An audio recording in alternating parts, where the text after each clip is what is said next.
Assalamualaikum warahmatullahi wabarakatuh. Halo sobat cerita semuanya, selamat datang kembali di saluran kesayangan kita. Semoga hari ini hati kalian sedang cerah, rezeki lancar, dan segala urusan dimudahkan. Sebelum kita masuk ke drama kehidupan yang penuh liku ini, mari kita basahi lisan kita dengan sholawat kepada baginda Nabi. Allahumma sholli ala Sayyidina Muhammad wa ala ali Sayyidina Muhammad. Semoga syafaat beliau kelak menaungi kita semua. Amin. Jangan lupa sobat, dukung terus channel ini dengan menekan tombol subscribe, aktifkan lonceng notifikasinya, dan tinggalkan jempol manis kalian di tombol like. Satu klik dari kalian adalah bensin semangat buat admin untuk terus meracik kisah-kisah yang bikin baper dan penasaran. Yuk, kencangkan sabuk pengaman, kita meluncur ke TKP. Cerita kita bermula di sebuah kabupaten kecil di pesisir Jawa, tempat di mana debu jalanan bercampur dengan aroma terasi dan mimpi-mimpi yang tertunda. Di sanalah hidup seorang gadis bernama Kinanti. Kinanti ini bukan kembang desa sembarangan. Wajahnya manis khas perempuan pesisir, kulitnya sawo matang eksotis, dan ia punya satu bakat luar biasa, menari. Bukan tarian TikTok asal-asalan, tapi Kinanti adalah penari jaipong kondangan yang paling dicari di kampungnya. Tiap kali Kinanti naik panggung, saweran pasti banjir. Namun, hati Kinanti tidak berada di panggung hajatan kampung yang becek. Jiwanya melayang jauh ke Jakarta, ke studio-studio televisi gemerlap. Kinanti punya ambisi besar menjadi bintang sinetron atau setidaknya dancer profesional di ibu kota. Di kamarnya yang sederhana, dinding kayu keropos itu tertutup poster artis ibu kota. Tiap malam, ia berlatih akting di depan cermin retak, membayangkan dirinya sedang diwawancarai infotainment, bukan sedang diteriaki ibunya untuk mencuci piring. Masalah Kinanti klasik, pulus. Bapaknya cuma nelayan yang sering kalah lawan ombak, dan ibunya buka warung pecel lele kecil-kecilan. Untuk ke Jakarta, ikut casting, sewa kos, dan memoles penampilan, Kinanti butuh modal besar. Ia muak dengan tawaran menikah dari juragan empang setempat yang sudah bau tanah. Ia ingin terbang, tapi kakinya terikat kemiskinan. Sementara itu, di sebuah hotel bintang 5 di pusat kota provinsi, suasana suram menyelimuti kamar mewah tipe presidential suite. Di sana ada Frederick dan Alicia, pasangan suami istri asal Eropa yang sedang frustasi berat. Mereka kaya raya, bisnisnya menggurita, tapi rumah tangga mereka sunyi tanpa tangisan bayi. Rahim Alicia bermasalah pasca kecelakaan tahun lalu, dan dokter di negaranya sudah angkat tangan. Satu-satunya jalan adalah ibu pengganti. Mereka terbang ke Indonesia karena mendengar desas-desus dari kawan bisnis Frederick bahwa di sini prosesnya bisa diatur di bawah tangan dengan biaya yang jauh lebih murah dibanding di Eropa, asal ada orang dalam. Orang dalam itu bernama Bang Juki. Juki ini supir rental merangkap calo serabutan. Orangnya licin bagai belut, mulutnya manis berbisa, tapi dia punya jaringan luas. Juki lah yang menjanjikan Frederick dan Alicia untuk mencarikan wanita yang sehat, cantik, dan bersih untuk meminjamkan rahimnya. Miss, tenang saja. Di sini banyak gadis sehat, makanannya alami, tidak banyak bahan kimia seperti di negara kalian. Celoteh Bang Juki dengan bahasa Inggris yang medok parah saat menyopiri mereka keliling kampung. Namun, Alicia rewel. Sudah 5 kandidat yang disodorkan Juki ditolak mentah-mentah. Ada yang giginya kuning, ada yang terlihat terlalu tua, ada yang kelihatan seperti preman pasar. Alicia ingin anaknya nanti dikandung oleh wanita yang punya bibit unggul. Frederick mulai stres, liburan mereka hampir habis dan hasilnya nihil. Juki, one last chance, kalau hari ini gagal kita pulang, ancam Frederick. Nasib mempertemukan mereka di sebuah sedekah bumi. Bang Juki sengaja memarkir mobil Innova hitamnya di dekat panggung hiburan, mengajak pasangan bule itu minum kelapa muda sambil melihat hiburan rakyat. Saat itulah gamelan berbunyi kencang dan Kinanti naik ke panggung. Kinanti menari dengan selendang merah menyala, gerakannya luas, penuh tenaga. Senyumnya membius siapa saja yang melihat, termasuk Frederick dan Alicia. Keringat yang menetes di pelipis Kinanti justru membuatnya terlihat semakin bersinar di bawah lampu sorot kampung yang temaram. Alicia melepas kacamata hitamnya, matanya tak berkedip. Fred, look at her. She's healthy. She's strong. Look at her posture. Look at her skin. She's perfect, bisik Alicia. Bang Juki yang mendengar itu langsung pasang radar cuan. Dia tahu siapa Kinanti, gadis ambisius yang jual mahal. Ini tantangan, tapi komisinya bisa buat Juki naik haji plus beli sawah. Otak kancil Juki berputar cepat. Malam itu juga setelah Kinanti turun panggung dan sedang membersihkan make up tebalnya di belakang tenda, Bang Juki muncul. Waduh, Neng Kinan, makin bersinar aja nih, sapa Juki sok akrab. Kinanti cuma ngelirik sinis. Dia tahu Juki itu buaya darat versi makelar. Mau apa bang? Gak usah nawarin kredit panci, lagi gak butuh? Juki terkekeh lalu mendekat, suaranya direndahkan. Bukan panci Neng, ini tiket emas buat Neng Kinan jadi artis di Jakarta. Kinanti berhenti mengusap wajahnya. Kata Jakarta dan artis adalah mantra yang selalu bisa menghentikan dunianya. Maksud abang? Ada produser bule Neng, produser film internasional. Dia lagi cari, ya bisa dibilang talent khusus. Bayarannya bisa buat Neng Kinan beli rumah di Jakarta Selatan plus mobil jas merah kontan. Mata Kinanti membelalak. Serius? Casting apa? Kok lewat abang? Ini proyek rahasia Neng, eksklusif. Neng cuma perlu berakting jadi ibu selama 9 bulan. Maksud abang, Neng bantu jagain aset berharga di perut Neng.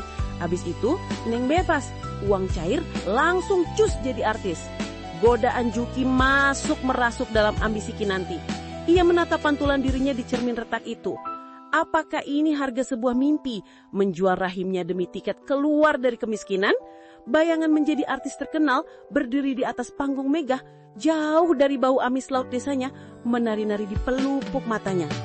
Ketemuin aku sama bulenya besok, ucap Kinanti lirih, namun tegas.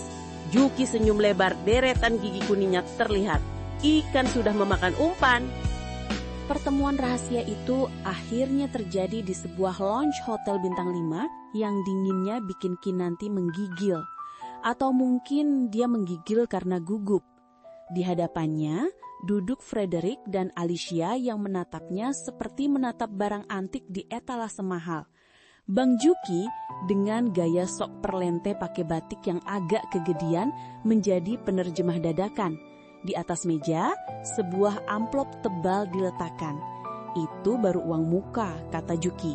Isinya 50 juta rupiah tunai. Tangan Kinanti gemetar saat menyentuh amplop itu. Bau uang baru begitu memabukkan.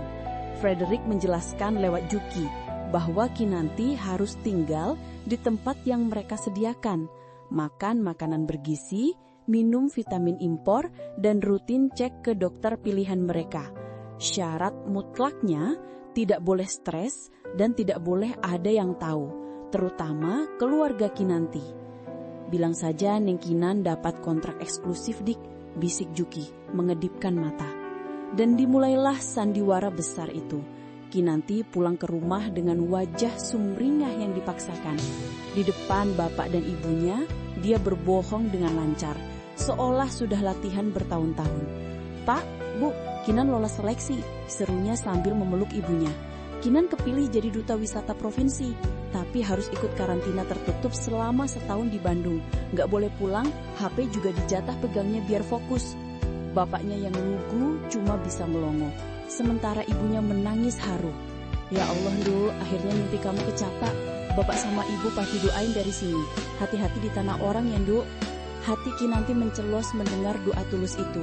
Rasanya seperti ada jarum yang menusuk dadanya. Dia sedang membohongi orang-orang yang paling dia sayangi demi uang haram, atau setidaknya uang syubhat ini.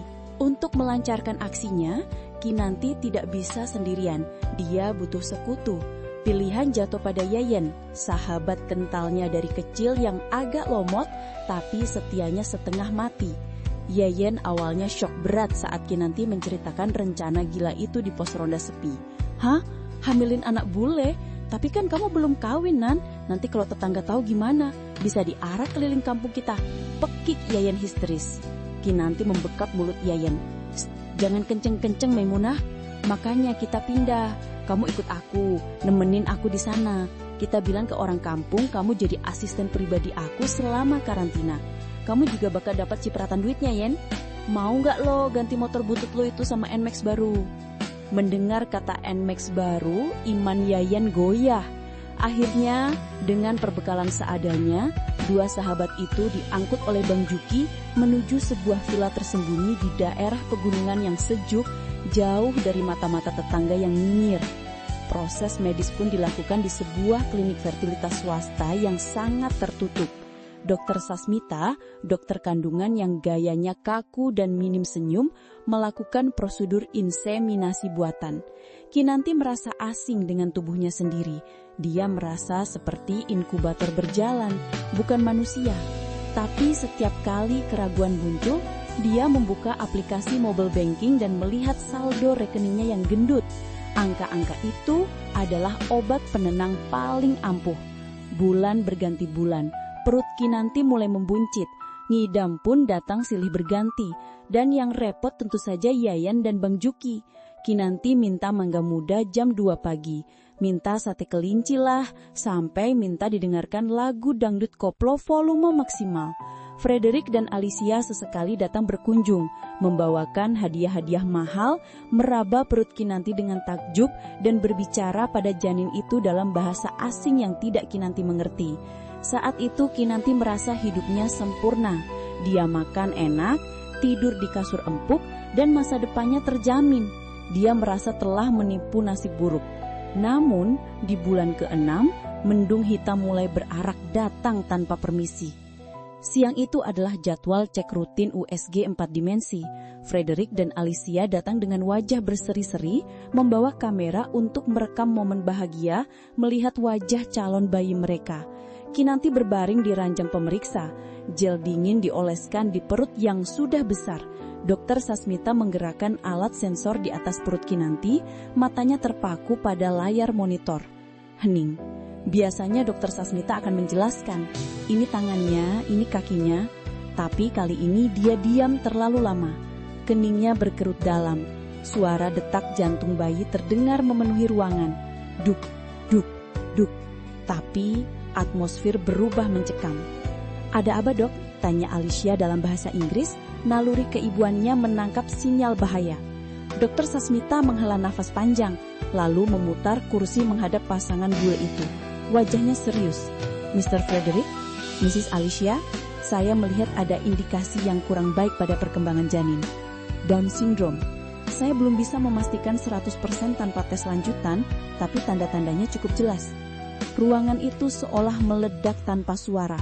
Wajah Alicia pucat pasi seputih kertas, lalu berubah merah padam.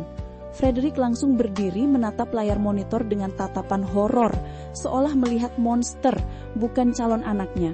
Impian mereka tentang anak sempurna dari bibit unggul yang mereka bayangkan hancur berkeping-keping dalam hitungan detik. No, desis Alicia, menggelengkan kepala histeris. Aku tidak mau anak cacat. Kita bayar mahal untuk kesempurnaan, Fred, bukan ini. Kinanti meskipun tidak paham semua kata bahasa Inggris mereka, mengerti nada penolakan itu. Dia memegangi perutnya secara naluriah. Juki, mereka ngomong apa? Anakku kenapa? Juki gemetaran, keringat dingin mengucur deras. Situasi berubah menjadi mimpi buruk. Frederick menoleh ke arah Juki dengan tatapan dingin tanpa sedikit pun rasa kasihan. Juki, kata Frederick tajam, gugurkan, sekarang juga. Hah? Juki melongo. Tapi mister, ini sudah 6 bulan, sudah aja nyawanya. Di Indonesia ini bisa dipenjara mister, bahaya. I don't care, bentak Alicia. Aku tidak akan membawa pulang anak cacat ke Eropa. Batalkan kesepakatan ini, kita pulang hari ini juga. Kinanti yang akhirnya sadar apa yang sedang terjadi, langsung duduk tegak meskipun perutnya terasa berat. Gugurkan, enak aja, kalian pikir ini adonan kue yang bantet terus bisa dibuang. Tapi pasangan bule itu tidak peduli. Bagi mereka ini adalah transaksi bisnis yang produknya gagal. Mereka bergegas keluar ruangan klinik meninggalkan Kinanti yang syok dan Bang Juki yang panik setengah mati. Frederick melempar tumpukan uang ke meja dokter sebagai biaya tutup mulut dan pergi begitu saja. Kinanti terpaku, ditinggalkan, hamil 6 bulan, dengan bayi yang divonis cacat, dan impian menjadi artis yang kini terasa seperti lelucon paling kejam sedunia. Kepergian Frederick dan Alicia yang mendadak itu menghantam Kinanti lebih keras daripada ombak pantai selatan. Klinik fertilitas yang tadinya terasa mewah dan steril, kini berubah menjadi penjara yang dingin. Bang Juki dengan napas ngos-ngosan baru saja kembali dari hotel tempat pasangan bule itu menginap. Wajahnya kusut, peki miring, dan keringat membasahi kerah batiknya. "Kabur, Neng," ucap Juki lemah sambil merosot duduk di lantai ruang tunggu klinik. Mereka udah check out 1 jam yang lalu. Langsung ke bandara. Nomor HP mati, WhatsApp diblokir. Kita ditinggal, Neng. Bener-bener ditinggal. Dunia Kinanti runtuh. Uang sisa pembayaran yang dijanjikan, uang yang seharusnya mengubah nasib keluarganya, uang yang akan membawanya ke Jakarta lenyap begitu saja di bawah terbang pesawat jet. Yang tersisa hanyalah perut yang membuncit besar, janin yang divonis cacat, dan rasa malu yang siap menelannya hidup-hidup. "Terus nasibku gimana, Bang?" teriak Kinanti histeris, air matanya tumpah tak terbendung. "Apa bawa anak siapa ini? Kalau cacat siapa yang mau ngurus? Bapakku bisa mati jantungan kalau tahu aku pulang bawa aib." Yeyen, yang biasanya heboh, kini cuma bisa memeluk sahabatnya sambil ikutan nangis sesenggukan. Juki menggaruk kepalanya yang tak gatal. Sebagai calo, dia memang licik, tapi dia bukan orang jahat. Dia tidak tega membiarkan Kinanti luntang-lantung.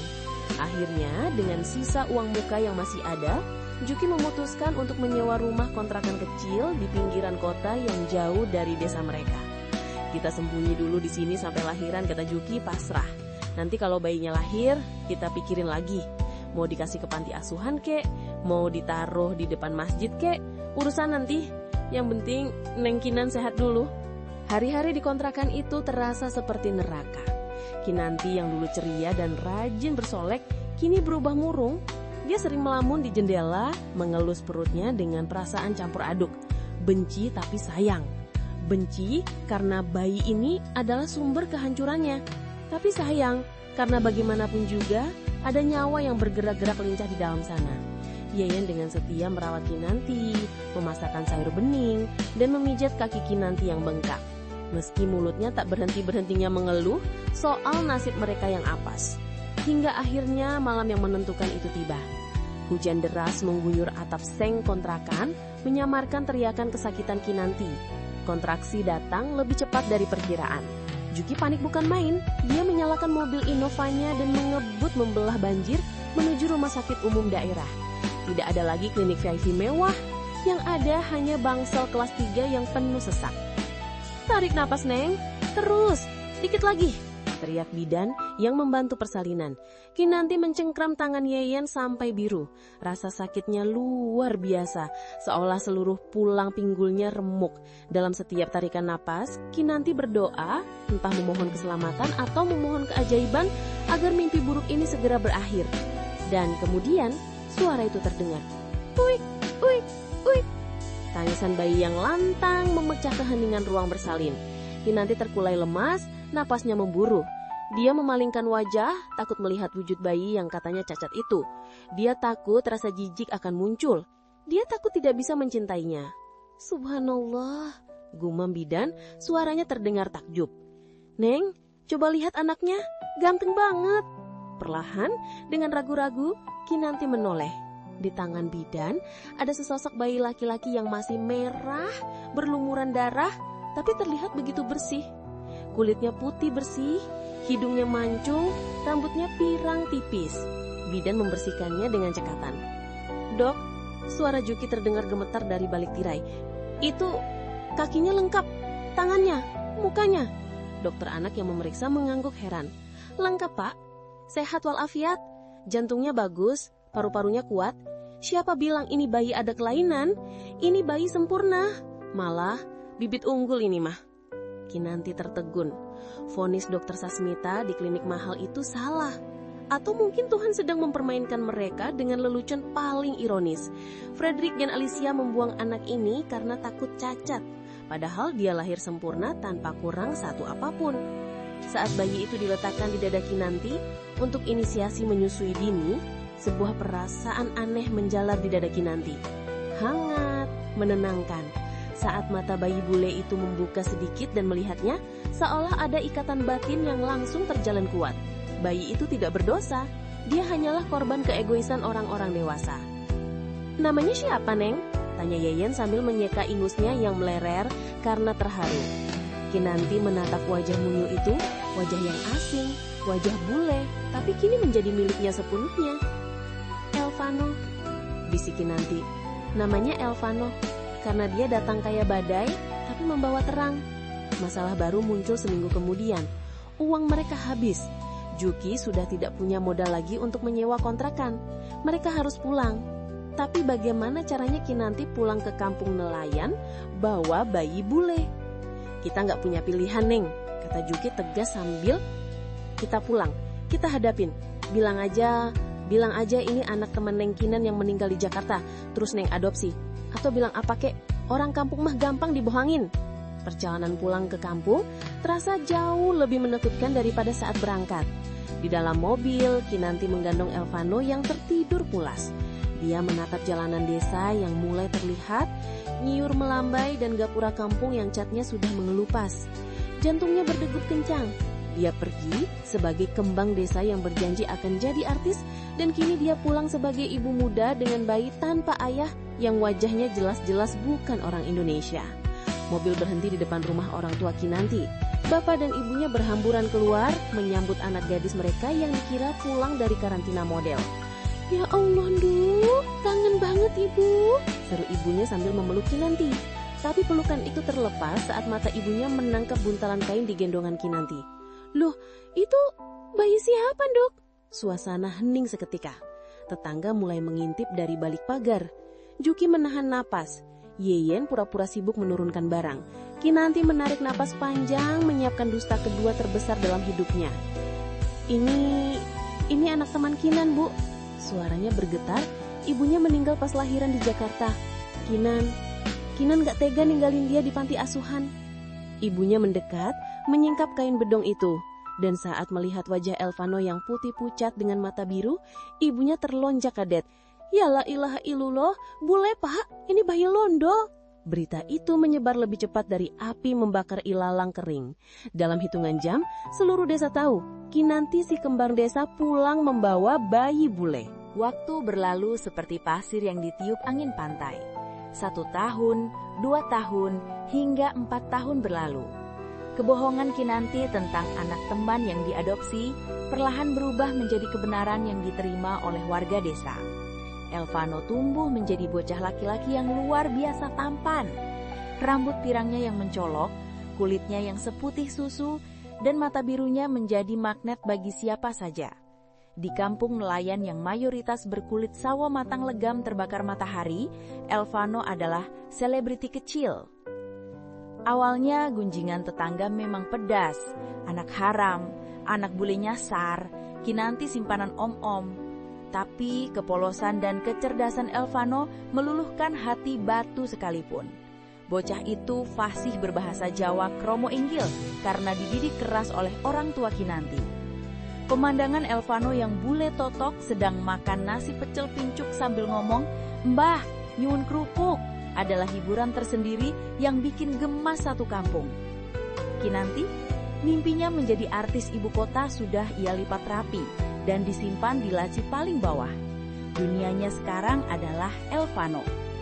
Ia kembali menari di hajatan kampung, bukan untuk mengejar ketenaran, tapi untuk membeli susu dan mainan robot-robotan buat Elvano. Rasa cintanya pada anak itu bukan lagi rasa sayang pura-pura. Elvano adalah napasnya. Ia lupa bahwa darah yang mengalir di tubuh anak itu bukan darahnya. Ia lupa bahwa ia hanyalah wadah yang dulu disewa. Baginya, Elvano adalah anaknya. Titik. Bang Juki pun sudah insaf jadi calo aneh-aneh. Dia beralih profesi jadi juragan empang berkat sisa uang komisi dulu. Dan sering mampir membawakan Elvano jajan pasar. Juki dan Yeyen menjadi paman dan bibi favorit Elvano. Hidup mereka terasa damai, sederhana, dan bahagia. Sampai satu hari, bencana itu datang dari benda pipih bernama smartphone. Yeyen yang sekarang jadi konten kreator amatiran di TikTok, iseng merekam Kinanti yang sedang melatih Elvano menari jaipong. Dalam video itu, Kinanti menari luwes, diikuti oleh Elvano yang meniru gerakan ibunya dengan lucu namun berbakat. Yeyen mengunggahnya dengan caption, "Bule Jawa penari jaipong, gemes banget." Tanpa diduga, video itu meledak. Viral, FYP di mana-mana. Jutaan views dalam semalam. Netizen Indonesia heboh memuji ketampanan Elvano dan bakatnya. "Bibit unggul banget, ibunya cantik, anaknya ganteng. Ini bule mana woi kok medok banget." Video itu dibagikan ribuan kali, menyeberangi lautan, menembus batas negara, hingga mendarat di layar ponsel seseorang di Eropa. Di sebuah apartemen mewah yang sunyi di Paris, Alicia sedang melamun menatap layar iPad-nya. Depresi pasca kegagalan di India, atau dalam versi ini Indonesia, membuatnya sering menghabiskan waktu berselancar di internet tanpa tujuan. Algoritma media sosial yang canggih, atau mungkin takdir yang kejam, menyodorkan video viral itu ke berandanya. Mata Alicia membelalak, jantungnya seolah berhenti berdetak. Dia mengenali wajah wanita di video itu, Kinanti, dan bocah laki-laki itu. Rambut pirang itu, mata biru itu, senyum yang mirip dengan Frederick suaminya. Frederick!" teriak Alicia histeris. Frederick berlari dari ruang kerja, mengira istrinya terluka. Alicia menyodorkan iPad itu dengan tangan gemetar.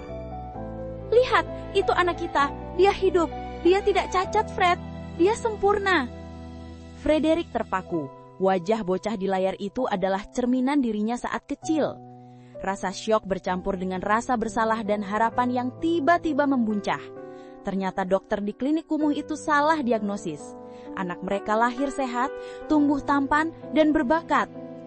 Tanpa pikir panjang, rasa egois dan posesif kembali menguasai mereka. Bukan rasa menyesal karena telah membuang, tapi rasa memiliki karena itu adalah DNA mereka. Hari itu juga, Frederick memesan tiket penerbangan ke Jakarta. Seminggu kemudian, kedamaian kampung nelayan terusik. Sebuah mobil mewah Alphard hitam mengkilap perlahan masuk ke jalanan desa yang berdebu, diikuti mobil polisi sebagai pengawal.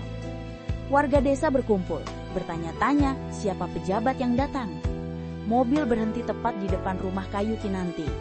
Kinanti sedang menyuapi Elvano makan siang di teras, ketika pintu mobil terbuka. Waktu seolah membeku. Sendok di tangan Kinanti jatuh berdenting ke lantai ubin. Frederick dan Alicia turun dari mobil. Penampilan mereka jauh lebih elegan dan intimidatif daripada 4 tahun lalu. Di belakang mereka, seorang pengacara berjas rapi dan penerjemah profesional ikut turun. Bang Juki yang kebetulan sedang main catur di pos ronda dekat situ langsung pucat pasi melihat tamu tak terundang itu. Dia lari berteribit-teribit menuju rumah Kinanti. "Elvano," desis Alicia, matanya berkaca-kaca. Tangannya terulur ingin memeluk bocah itu. Kinanti dengan insting induk harimau yang melindungi anaknya langsung menarik Elvano ke dalam pelukannya, menyembunyikan wajah bocah itu di dadanya. Mundur beberapa langkah dengan tatapan nyalang. "Mau apa kalian kesini?" hardik Kinanti. Suaranya bergetar bukan karena takut, tapi karena marah. Penerjemah menyampaikan kata-kata Frederick dengan formal. Ibu Kinanti, Mr. Frederick dan Mrs. Alicia datang untuk menjemput putra mereka. Mereka tahu yang sebenarnya. Tes DNA bisa membuktikan semuanya. Anak itu adalah anak biologis mereka. "Anak mereka?" Kinanti tertawa getir. Air mata mulai menggenang. "Tahun lalu, kalian buang dia seperti sampah karena kalian pikir dia cacat. Kalian tinggalkan kami di klinik tanpa uang, tanpa tanggung jawab. Sekarang, saat dia tumbuh sehat dan tampan, kalian datang mau ambil barang yang sudah kalian buang."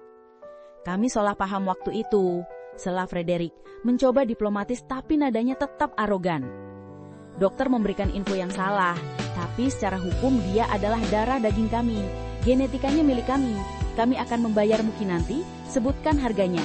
Kami akan ganti biaya perawatan selama 4 tahun ini 2 kali lipat, 3 kali lipat, terserah." "Uang lagi?"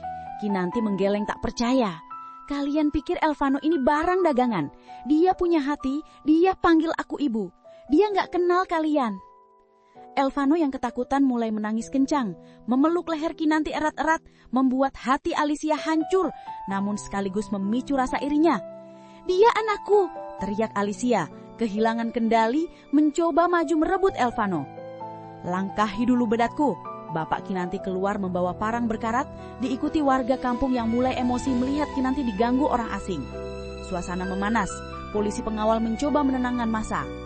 Pengacara bule itu maju mengeluarkan kartu asnya. Ibu Kinanti, kami tidak ingin kekerasan, tapi kami punya bukti kontrak legal.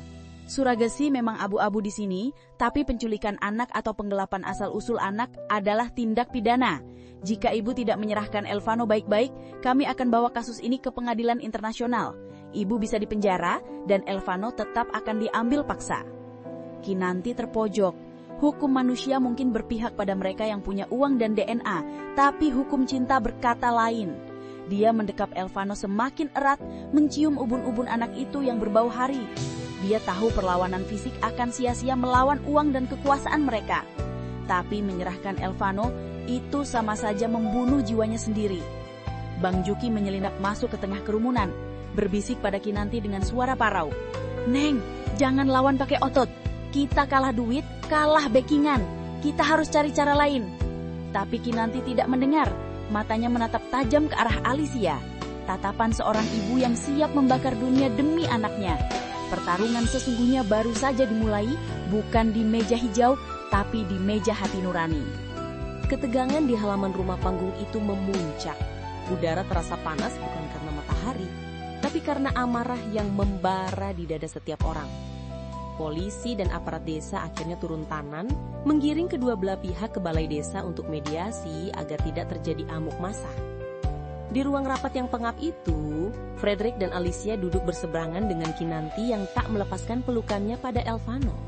Pengacara bule itu meletakkan berkas tebal di meja.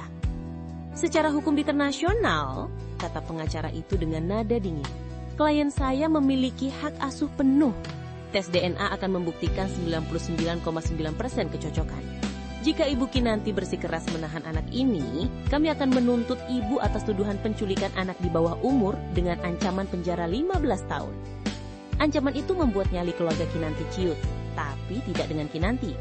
Dia menatap mata biru Alicia lekat-lekat. Nyonya Alicia, ucap Kinanti pelan. Suaranya bergetar menahan tangis. Bang Juki menerjemahkannya dengan suara serak. Nyonya bilang, ini anak Nyonya karena darahnya sama. Karena matanya biru sama seperti Nyonya. Kinanti berdiri, menggendong Elvano yang masih sesenggukan. Dia berjalan mendekati Alicia. Lihat anak ini. Nyonya tahu apa makanan kesukaannya. Nyonya tahu lagu apa yang bisa bikin dia tidur. Nyonya tahu di mana dia gatal kalau digigit nyamuk. Nyonya tahu cara nenangin dia kalau dia mimpi buruk. Alicia terdiam, bibirnya terkunci. Nyonya tidak tahu apa-apa, lanjut Kinanti tegas. 4 tahun lalu, saat dokter bilang dia cacat, Nyonya buang dia. Nyonya jijik sama dia. Nyonya lari ke bandara ninggalin dia sendirian di perut saya tanpa sepeser pun uang untuk lahiran. Saya yang bertaruh nyawa melahirkan dia. Saya yang begadang tiap malam pas dia demam. Saya yang ngajarin dia jalan, ngomong, sholat. Air mata Kinanti tumpah deras membasahi pipi Elvano. Ibu itu bukan cuma soal siapa yang punya sel telur, Nyonya. Ibu itu siapa yang ada saat anaknya butuh. Ibu itu kata kerja, bukan kata benda. Sekarang, pas dia tumbuh ganteng, sehat, pinter, Nyonya mau ambil dia kayak barang belanjaan yang ketinggalan. Nyonya pikir dia boneka. Ruangan hening. Bahkan pengacara mahal itu menunduk kehilangan kata-kata. Bang Juki mengusap matanya dengan ujung peci. Frederick yang dari tadi diam mencoba menyentuh tangan Elvano. Hey boy, come to daddy. I can give you everything. Toys, big house, cars. Elvano menepis tangan pria asing itu dengan kasar. Dia membenamkan wajahnya ke leher Kinanti dan berteriak kencang. Enggak mau, pergi. Aku mau Ibu Kinan. Ibu, takut. Teriakan penolakan Elvano itu bagaikan tamparan keras bagi Alicia. Dia melihat ketakutan yang nyata di mata bocah itu. Dia melihat betapa eratnya tangan mungil itu mencengkram baju kebaya lusuh Kinanti. Di detik itu, naluri keibuannya yang selama ini tertutup ego akhirnya terbuka. Dia sadar, dia memang ibu biologisnya. Tapi dia bukan ibunya. Dia hanyalah orang asing yang berbagi DNA. Alicia menangis. Tubuhnya luruh. Dia menatap Frederick dan menggeleng lemah. Stop it, Fred. Hentikan. What? But Alicia. Dia tidak mengenal kita, Fred. Ishak, Alicia. Kita sudah kehilangan dia 4 tahun lalu saat kita memutuskan untuk pergi dari klinik itu. Kita tidak pantas mendapatkannya kembali. Kita hanya akan menyiksanya kalau memaksanya ikut. Alicia bangkit, berjalan perlahan ke arah Kinanti. Kinanti mundur selangkah, waspada. Tapi Alicia tidak merebut Alvano. Dia justru berlutut di kaki Kinanti. Wanita bule kaya raya itu bersimpuh di depan gadis desa sederhana. I'm sorry, Kinanti. Maafkan aku. Kau adalah ibunya yang sesungguhnya. Terima kasih sudah mencintainya ketika aku tidak bisa. Kinanti tertegun. Perlahan, dia membantu Alicia berdiri. Tidak ada kata yang perlu diucapkan. Lewat tatapan mata, sesama wanita, mereka saling mengerti. Konflik itu berakhir bukan dengan palu hakim, tapi dengan kerendahan hati.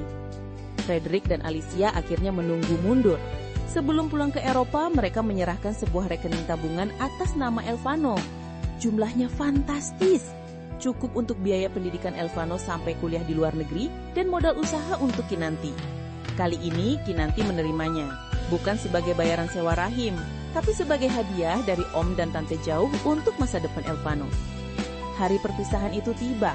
Mobil mewah itu melaju meninggalkan desa. Kinanti berdiri di pinggir jalan sambil menggendong Elvano. "Dadah sama om dan tante, nak," bisik Kinanti. Elvano melambaikan tangan mungilnya dengan polos. "Dadah." Hidup kembali berjalan normal di kampung nelayan itu. Kinanti tidak jadi artis di Jakarta, tapi dia mendapatkan peran paling bergengsi di dunia, menjadi seorang ibu. Dia sadar, mimpi tidak selalu tentang panggung megah dan lampu sorot. Kadang mimpi terindah itu ada di rumah dalam bentuk pelukan hangat bocah kecil yang memanggilnya ibu setiap hari. Dan begitulah kisah Kinanti dan Elvano, sebuah bukti bahwa darah memang lebih kental daripada air. Tapi cinta lebih kental daripada darah. Nah, sobat cerita, itulah akhir dari kisah mengharukan ini yang terinspirasi dari film Mimi. Gimana? Menguras air mata banget kan? Pelajaran berharga buat kita semua bahwa menjadi orang tua itu adalah amanah dan tanggung jawab yang luar biasa. Bukan sekedar status biologis. Terima kasih banyak sudah menyimak cerita ini dari awal sampai akhir. Jangan lupa tulis pendapat kalian di kolom komentar ya. Bagian mana yang paling bikin kalian mewek? Kalau kalian suka dengan cerita-cerita seperti ini, tolong bantu channel ini berkembang dengan cara like, share ke semua grup WhatsApp kalian, dan pastinya subscribe buat yang belum. Sampai jumpa di cerita-cerita seru berikutnya. Jaga kesehatan, sayangi orang tua kalian. Wassalamualaikum warahmatullahi wabarakatuh. Salam Sobat Cerita.